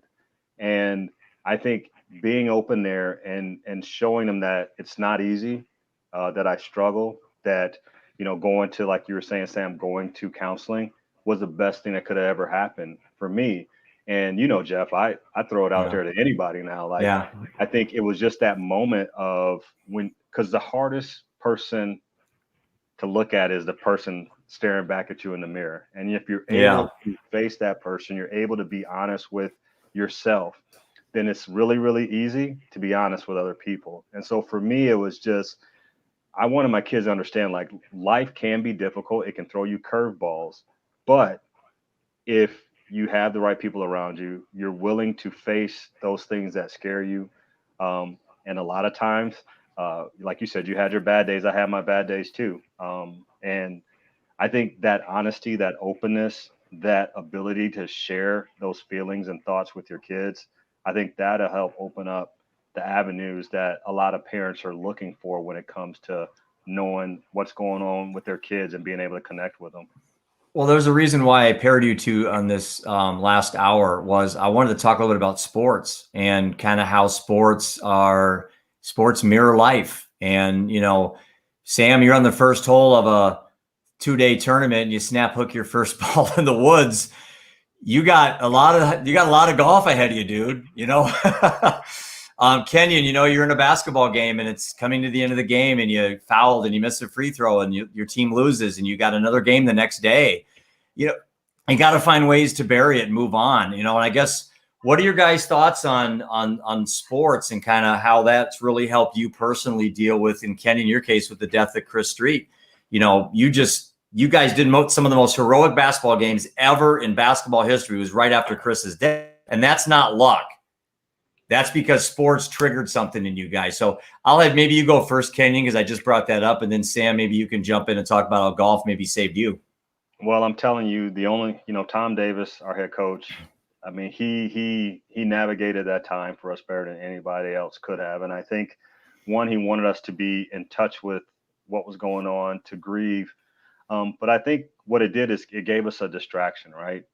Admittedly, for me, I talked to Mike and Patty, and I probably didn't deal with Chris's death up until about 3 years ago when I was dealing with the other things with my marriage and things like that. Mm-hmm. So I think sometimes we suppress it. And I think sometimes sports can be that distraction for you, but there's going to come a time when you have to deal with the actual grief. But for us, it really got us through it. We were able to rally around each other, like you said, for a couple of the most unbelievable games I've ever played in. Yeah. And so I think for me, sports, it allows for distractions when you need it, but it also teaches life lessons, because I think you're going to have failures in life, like you're saying, missing a shot, those kind of things, but understanding that that's not going to define you. A missed free throw doesn't define you. I was a horrible free throw shooter and even a worse 3-point shooter, but I didn't let those things define me as a player, right? And so that's the thing about life. Like, you're going to have your ups and downs, you're going to have your failures, but that doesn't have to define who you are and what you stand for. And that can propel you into a lot of great things if you keep that mindset. Mm-hmm. Yeah, I completely agree with what you just said, Kenyon. Especially with a sport like golf that, I probably one of the more popular sayings is, one shot at a time. I mean, obviously something that's very applicable to life in general. And I know that for me, I've certainly had my difficulties within the game. Admittedly, my junior golf competitive career was not as maybe as easy or as nice as I would have liked for it to have been, but I've really gotten so much out of the game, whether it be experiences where I didn't live up to expectations, or really my own expectations. I think kind of the beauty of living under the radar is that, for the most part, the expectations that you feel are self-imposed. But, whether it be kind of on the micro level, like you said, stepping up on the first tee and rope hooking one OB, or I've done that way too many times. But things like that, or on the larger scale, like I said, with my junior golf career, I played pretty poor golf for like 3 or 4 years in a row, and it really, really beat me up. So I think those two combined have given me an incredible life skills moving forward, and that kind of grit and that kind of perseverance have allowed me to do what I do today, with a lot of my suicide prevention work. Like I said, I still have a lot of regrets with what I do, or I'll post something and immediately after I feel like, did I need to post that? Why did I do that?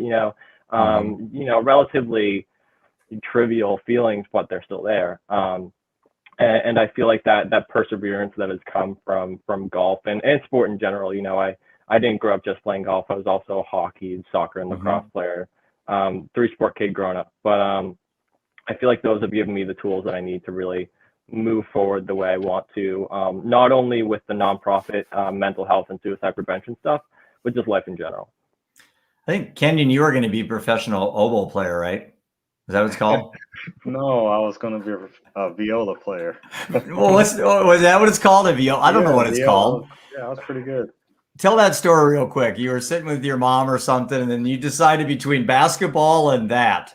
Yeah. So I started playing classical viola about 4th grade, and did the private lessons. I was first chair, but and I really wasn't an athlete growing up. I mean, I love football. My mom didn't let me play it, so it was pretty much that in school. And I had a pretty good freshman year, and then sophomore year going into it, I had a really good summer. And I told him, and our coach wanted us to have gym in 6th period. Well, that was the only time they had orchestra, so I had to make a decision. So I came home and told my mom I was quitting the orchestra because I didn't think I could get a scholarship playing the viola. I probably could get one playing basketball. And so, she didn't like the decision, but I think it worked out pretty well. So I think you did okay for yourself. Yeah. Hey, do you mind, as we kind of wrap this up, spend a few minutes on that day that Chris died in kind of how that's carried you. I see you live with such a passion, and everything you do is 1,000%. You don't do anything half-assed, and it's like I have to think that in your life since that happened that you guys were roommates. And maybe people listening don't know too much maybe about the Chris Street story, maybe out at where Sam lives, but Chris was he was everything for Iowa basketball. He embodied toughness and hard work, and he grew up wanting to be a Hawkeye, and he came to Iowa, and I guess, Kenyon, you can take it from there. Yeah, he was a big reason why I came to Iowa. He and I really connected on my visit, and I was a little brother he didn't have. So, being the big brother, having two sisters, I think he always wanted a little brother, and he kind of took me in. But yeah, it was, shoot. It's one of those things like you when you don't have somebody and you think about what life would be if they were here, like where would you be, and those kind of things. I think for me, the toughest thing is those kind of thoughts, because I know he had so many goals and he was so good at so many different things. It's always been hard for me to like just think about life without him. So I still deal with it, obviously naming one of the boys after Chris was something Michelle knew right away when we met. First son was going to be named Chris. But I think more than anything, I just want him to be proud of what I've done. Right. Proud of who I am, proud of the family, proud that I still stay in touch with his mom and dad, like those kind of things. So for me, I still deal with it. Yeah. Kenyon, the day that he died was a day of practice, and it was a sophomore year, right? And you guys were coming back. He had left the meeting. My dad was there that day as the team doctor, and that's why the Street story has been very personal for me. And I appreciate your tears, brother. You and I have cried. You and I have cried a lot together. But the day the moment he died, Sam, it was an accident. Wasn't a snowplow, Kenyon? No, they had a plow up. Yeah, team meal. We had a game the next day. We were supposed to get snow that night, and they weigh those plow trucks down with like salt and sand and that kind of stuff. So coming out, it was kind of like where they have the lights, so it was kind of a distance thing that he really couldn't tell, and he just pulled out right in front of it. And Chris was killed on impact. His girlfriend at the time, Kim, she was busted up pretty good too, and I actually drove by the accident. And I was with another teammate, and we were like, he thought it was Chris's car. I didn't, because I was like, oh, he left a long time ago. But when I got back to the dorm, I said to my roommate, I was like, I think something happened to Chris. Like it was like that moment where it just kind of hit me, and I knew. And yeah, that was one of the darkest days, just because you in that moment you ask God why, right? Yeah. You ask him, why would he take somebody like that? But I think then you look at the way Chris has impacted the state and impacted so many people, and the way Mike and Patty have continued his legacy and kept his name alive. It's unbelievable how many people he's touched, and you never want to think that that someone that good would be taken away so soon. But I think in that, he's done a lot. He's done a lot for a lot of people with his Angels wings. So, like I said, he was one of a kind.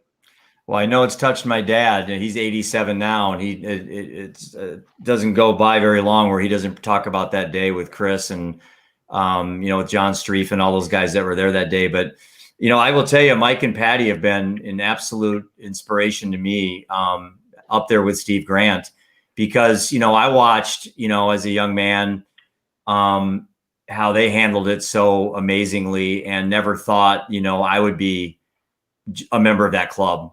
Had no idea, when the boys were all little and playing, and we were going to Disneyland and doing all the things that every parents do. And then all of a sudden, you get that call and life changes. And what Mike and Patty have done, I want to be like them. I want to be like Steve Grant. I don't know if I can ever do half of what those people have done.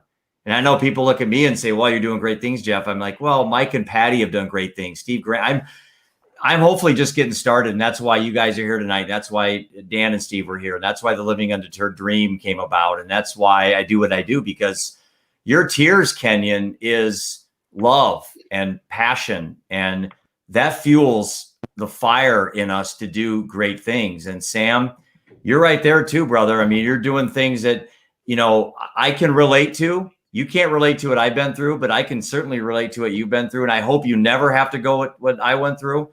But I tell you what, if you ever did, I know you can handle it, Sam. I know you have the resolve. You're building a tremendous fortress around you to handle what life's going to throw at you. I mean, I'm older than both of you, and I know I got tough calls ahead of me. I know my phone could ring tonight and I could get a very bad call, but I'm ready for it. I'm ready for it. And Sam too, if I can say anything, man, it's if you touch one person, if you get one person to not take their life, like, then you've done something amazing, right? Yeah. I think we look at things and we try to quantify, you know, our organizations and all the people that we can touch.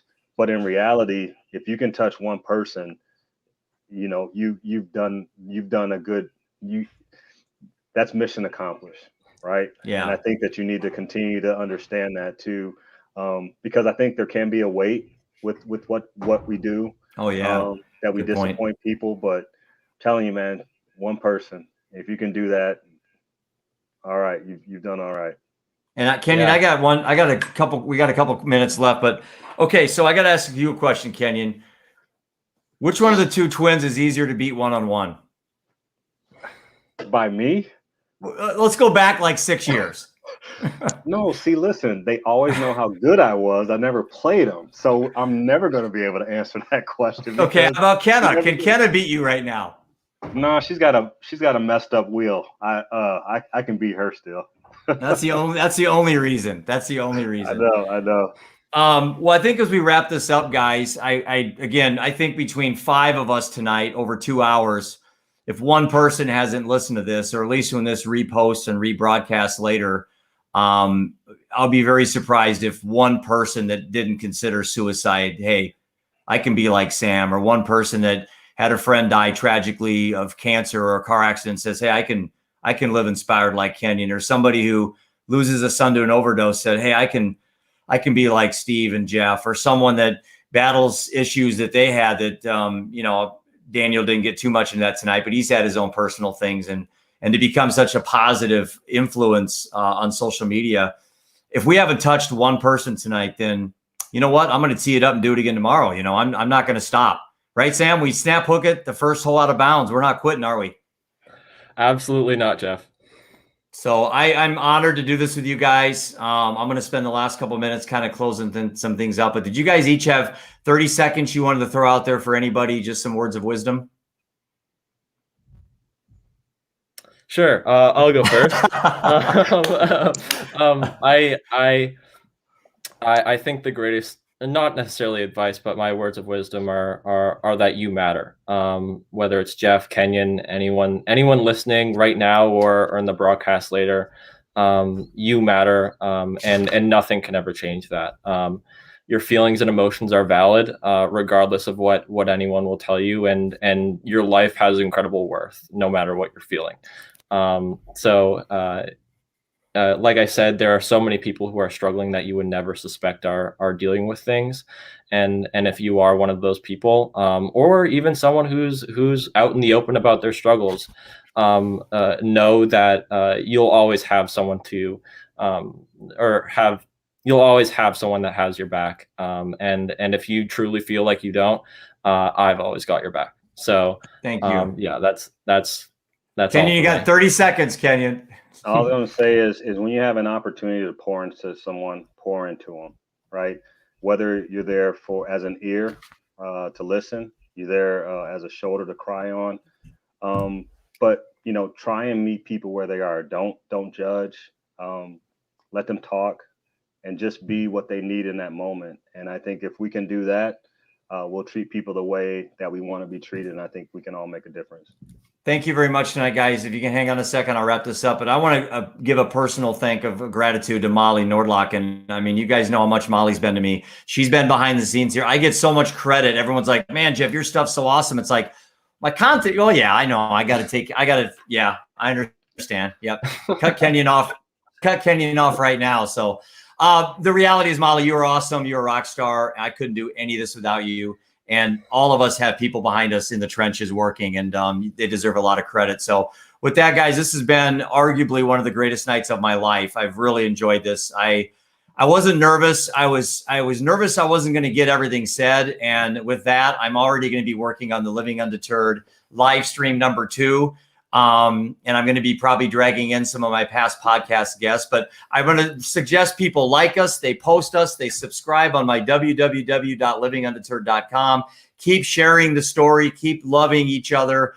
We all can help each other get through this. So again, livingundeterred.com, subscribe to us on Spotify, YouTube, whatever it is. Everybody have a good night. Thank you much, and live undeterred. Thank you.